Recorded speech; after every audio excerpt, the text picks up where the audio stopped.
హైదరాబాద్ కూకట్పల్లిలో 10 ఏళ్ల బాలిక హత్య కేసు మిస్టరీ వీడింది. 4 రోజుల పాటు ముమ్మరంగా కేసు దర్యాప్తు చేసిన పోలీసులు ఎట్టకేలకు నిందితుడిని గుర్తించారు. బాలిక నివాసం ఉండే పక్క భవనంలో ఉండే 10వ తరగతి బాలుడు ఈ దారుణానికి ఒడిగట్టినట్లు నిర్ధారించారు.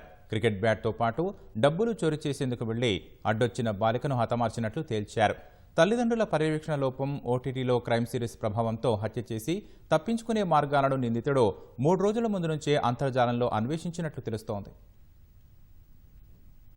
ఈ నెల 18న కూకట్పల్లి సంగీత్ నగర్లో జరిగిన 10 ఏళ్ల బాలిక దారుణ హత్య కేసును పోలీసులు ఛేదించారు. సంచలనం రేకెత్తించిన ఈ కేసులో పక్కింట్లో ఉండే 10వ తరగతి విద్యార్థి బ్యాట్ చోరీ చేసేందుకొచ్చి ఘాతుకానికి పాల్పడినట్లు నిర్ధారించారు. హంతకుడు ఎటువంటి ఆనవాళ్లు దొరకకుండా చాకచక్యంగా వ్యవహరించడంతో ఆధారాల సేకరణ పోలీసులకు సవాల్గా మారింది.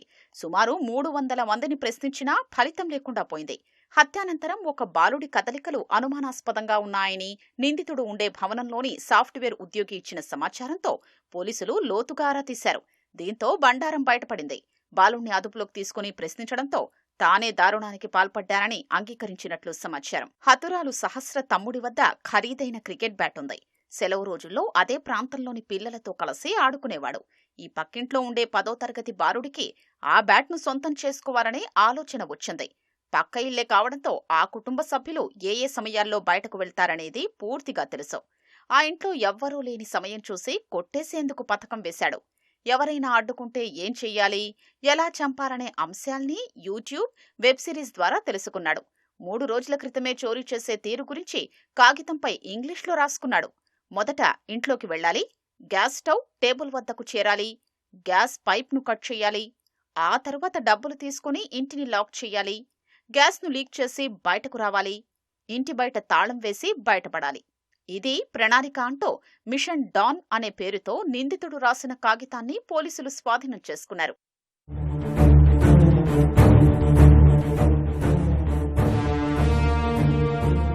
అయితే ఈ నెల 18న ఉదయం సహస్ర తల్లిదండ్రులు బయటకు వెళ్లడం పక్కింట్లో ఉన్న బాలుడు గమనించాడు. సహస్ర ఆమె తమ్ముడు కూడా పాఠశాలకు వెళ్లి ఉండొచ్చని భావించాడు. ఆ ఇంట్లో ఎవ్వరూ ఉండరని అంచనాకొచ్చాడు. ఆ ఇంటి తాళం తీసేందుకు అతని ఇంట్లో వంటగదిలోని కత్తిని తీసుకుని దాచుకున్నాడు. తమ అపార్ట్మెంట్ పైనుంచి అవతలకు దూకాడు. ఆ ఇంటి తలుపును వెనక్కి నెట్టడంతో బార్లా తెరుచుకుంది. ఆ సమయంలో సహస్ర ఇంట్లోనే ఉంది. ఆమె గమనించకుండా బ్యాట్ తీసుకుని బయటకొచ్చే ప్రయత్నం చేశాడు. అలికిడి గమనించిన బాలిక వెనక్కి తిరిగి చూసింది. ఇంట్లో నుంచి బయటకు వెళ్లేందుకు ప్రయత్నిస్తున్న ఆ బాలుణ్ణి చూసింది. పరిగెత్తుకుంటూ వెళ్లి బాలుడి టీషర్ట్ పట్టుకుని కేకలు వేసింది. తమ ఇంట్లోకొచ్చి బ్యాట్ తీసుకెళ్లినట్లు అతడి తల్లిదండ్రులకు చెబుతానంటూ హెచ్చరించింది. విషయం బయటకు తెలుస్తుందని భయపడి బాలికను వెనక్కి నెట్టాడు. పొట్టమీద కూర్చొని గొంతు నులిమి ఊపిరాడకుండా చేశాడు. వెబ్ సిరీస్లో చూసినట్లుగా వెంట తెచ్చుకున్న కత్తితో బాలిక గొంతును కోశాడు. శరీరంపై విచక్షణారహితంగా పొడిచాడు. బాలిక చనిపోయినట్లు నిర్ధారించుకున్నాక అక్కడ కనిపించిన హుండీని పగులగొట్టి నగదు తీసుకున్నాడు. అనంతరం వచ్చిన మార్గంలోనే గోడ దూకి తన ఇంట్లోకి వెళ్లిపోయాడు. హత్యకు ఉపయోగించిన కత్తి, ధరించిన టీషర్ట్పై రక్తపు మరకల్ని నీళ్లతో శుభ్రం చేశాడు. మరో షర్ట్ వేసుకుని ఏమీ తెలియనట్టు అమాయకంగా బయటకొచ్చాడు.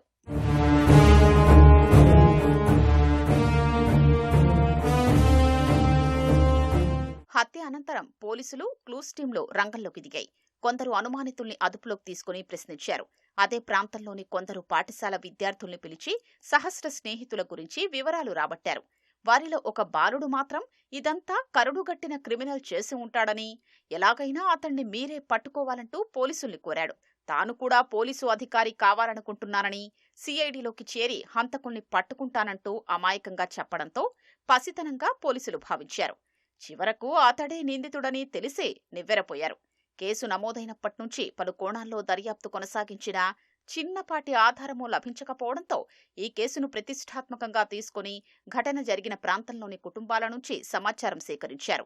బాలానగర్, కూకట్పల్లి పోలీసులు 4 రోజులుగా వందలాది సీసీటీవీ కెమెరాల ఫుటేజీ పరిశీలించారు.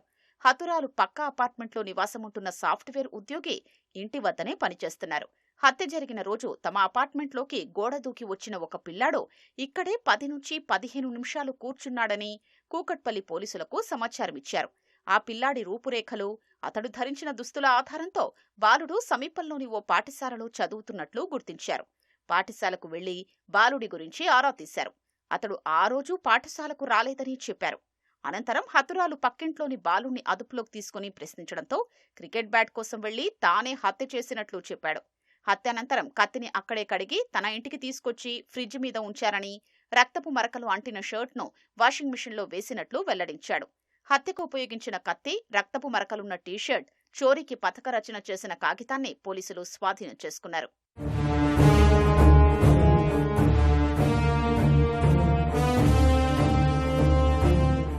విచిత్రం ఏంటంటే ఇటీవల సహస్ర పుట్టినరోజు వేడుకల్లో ఆ బాలుడు కూడా పాల్గొన్నాడు.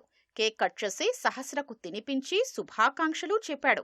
హత్య జరిగిన సమయంలో సహస్ర ఇంటి నుంచి కేకలు వినిపించాయని, డాడీ డాడీ అంటూ అరిచిందని పోలీసులకు చెప్పి తనపై అనుమానం రాకుండా జాగ్రత్త పడ్డాడు. ఇతడి మాటలతో తెలిసినోళ్లే ఈ దారుణానికి ఒడిగట్టి ఉంటారని పోలీసులు అంచనాకొచ్చారు. పోలీసులు అదుపులోకి తీసుకుని ప్రశ్నించే సమయంలోనూ ఎటువంటి బెదురు లేకుండా సమాధానమిచ్చినట్లు సమాచారం. మీ పని కాగానే తనను ఇంటికి పంపేయమని, తన తల్లిదండ్రులకు మాత్రం విషయం చెప్పొద్దంటూ చెప్పడం పోలీసుల్ని ఆశ్చర్యానికి గురిచేసినట్లు తెలిసింది. ఈ కేసుకు సంబంధించి ఇవాళ పోలీసులు మీడియా సమావేశం ఏర్పాటు చేసి అధికారికంగా ఘటన వివరాలు వెల్లడించనున్నారు.